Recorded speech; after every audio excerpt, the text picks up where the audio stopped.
Many Jews today imagine that if the Ten Commandments were given on Mount Sinai, they surely gave out bagels and lox and cream cheese. Simple in its ingredients, but the execution makes it amazing. The New York kind of bagels that everyone loves so much are a New York invention. Put a little butter on it, eat it up, you will be happy. Jews have been in New York since before there was a New York. Jews have been in New York since 1654. New York was New Amsterdam. The history of the bagel eating Jews really starts in New York in the 1870s, 1880s. American Jewry begins to be characterized by East European culture, Yiddish culture, East European foods. That, of course, brings us to bagels.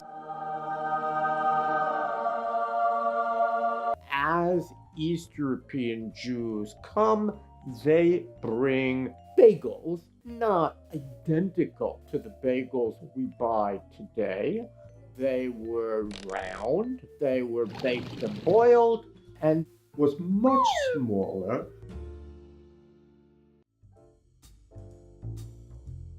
When Jews arrive, you feel lost. There may be millions of people, but you're at sea. Landwirtschaften were societies made up of people from the same hometown in Eastern Europe. Oh, you're just off the boat. You need a job. Well, come to my factory. We have an opening. And so a certain number of immigrants naturally move into the food business, and bagels were popular. They were fairly easy to produce. They could be eaten on the run.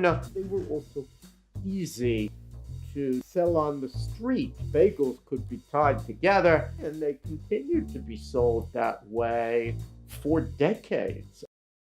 Hello, bagel lovers. This is Murray Lender of Lender's Bagels.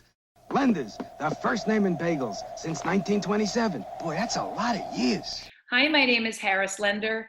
I am the daughter of Murray Lender, commonly referred to as the Bagel King of the universe. I think we're only just beginning to understand how my dad took an ethnic food and turned it into something that everybody eats now.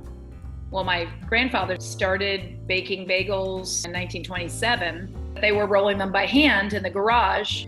And then at some point when we opened up our factory, they hired this guy named Mr. Thompson to make the first automated bagel baking equipment, and that changed everything. My father, of course, took it to another level. He froze the first bagel in 1962, and he was super passionate about it. I mean, he loved everything about bagels, and he worked his tuchus off.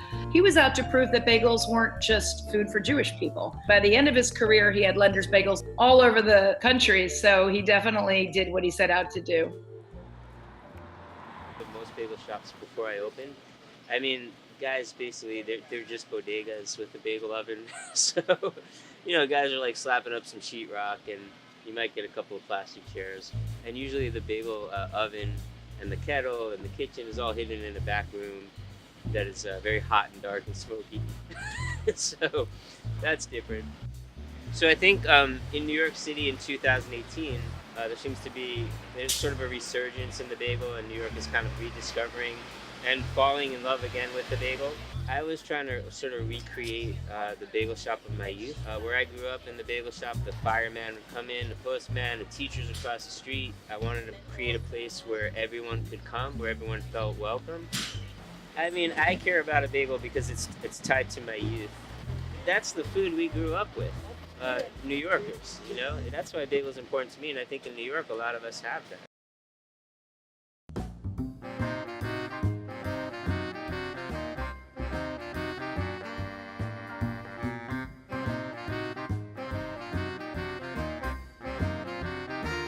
When we were doing the build out, we had signage up saying coming soon bagel shop, and people would walk by and some of them would say, "What's a bagel?"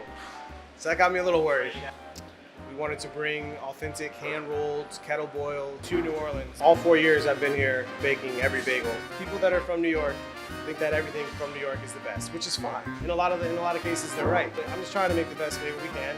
I think if you have the right equipment and you have the right knowledge, you can make a great bagel. It takes a lot of people and a lot of time, and you know, you can't not taste that. I mean, I think it's delicious, and I wouldn't want to make it any other way.